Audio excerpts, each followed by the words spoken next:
10, 15, 20 years ago, and it was for any vaccine that we wanted to make, you would say a vaccine from the time you start to the time it's approved to be safe and effective is several years, 5, 6, 7 years. That's unacceptable for now.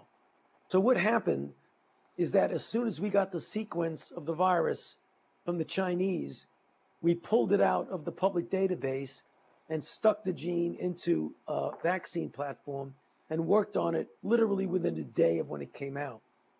65 days later, namely 2 days ago, we gave the first injection to a normal volunteer for a phase 1 trial to see if it's safe. That's the fastest that's ever been done. That's the good news. The challenging news is that even at that rocket speed, it's going to take a few months to show that the initial safety is okay.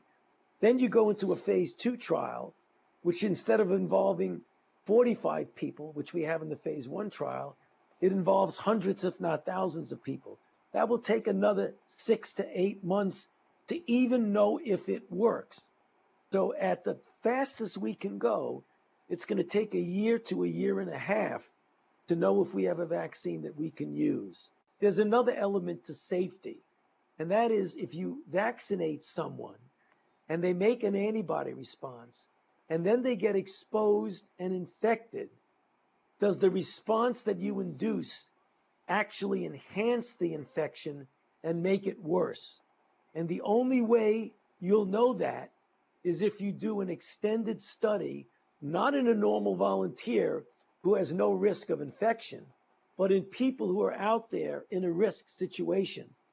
This would not be the first time, if it happened, that a vaccine that looked good in initial safety actually made people worse. There was the history of the respiratory syncytial virus vaccine in children, which paradoxically made the children worse. One of the HIV vaccines that we tested several years ago actually made individuals more likely to get infected. So you can't just go out there and